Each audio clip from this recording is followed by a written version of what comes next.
The output of ham radio equipment from China seems to be increasing quite significantly.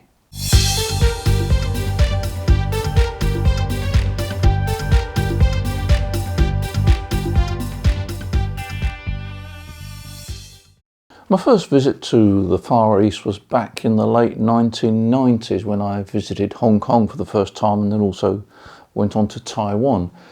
And I made that trip about 15 or 16 times, and in fact only stopped it shortly before COVID. Since then, other guys from the company have been out there, and the Hong Kong fair for autumn has just taken place.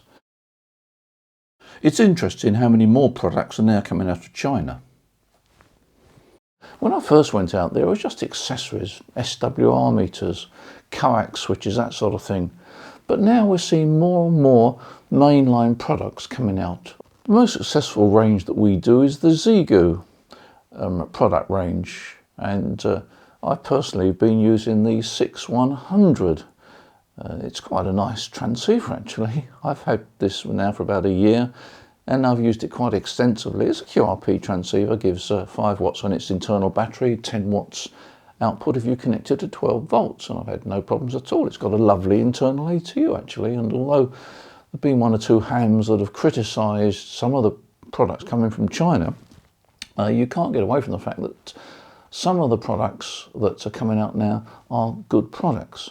But interestingly enough, the Chinese seem to have the ability to produce products which look as if they're mainline products, mass produced, but some of them never actually appear on the marketplace. They appear in photographs and samples come out of the factories and you think, gosh, this looks interesting, but nothing ever comes of it.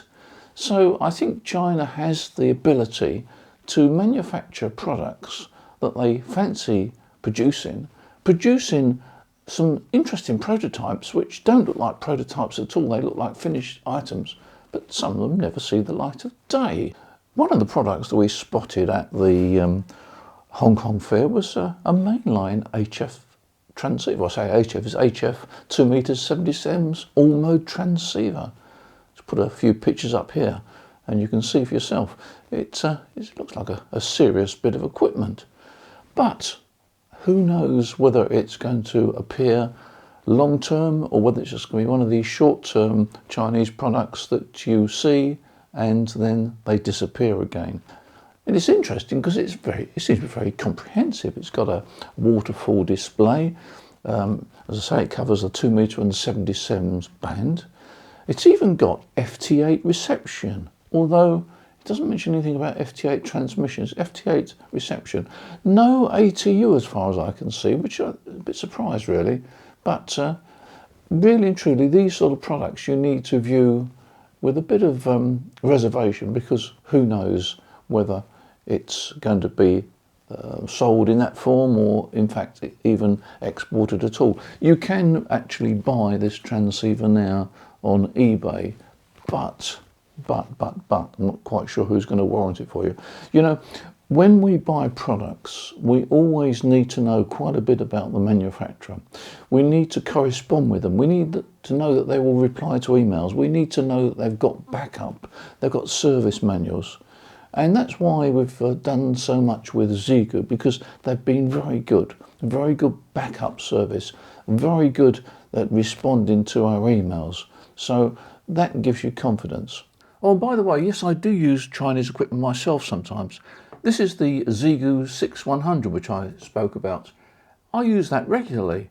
Here I am at home. Do you know, I've got a wire down the garden, about 35 foot of wire down the garden, which if I'm away, I'll take with me. 35 foot of wire, it's around about 8 or 9 foot above ground. It feeds into a homemade 9-to-1 Unan and then straight into Xiegu. I do have a love-hate relationship with the 9-to-1 Unan, I must admit, but anyway, more on that another video. But yes, I do use Chinese equipment myself. Oh, and I lied about the antenna being 10 foot off the ground. It's more like just about 7 foot or 6. I'm 6'2" in old money. And let me show you. There we are. That's the antenna that I've been using to work all over Europe with 10 watts on 20 meters and 40 meters and any other band I like to go on, I guess. But yeah, so simple guy at heart, really, aren't I?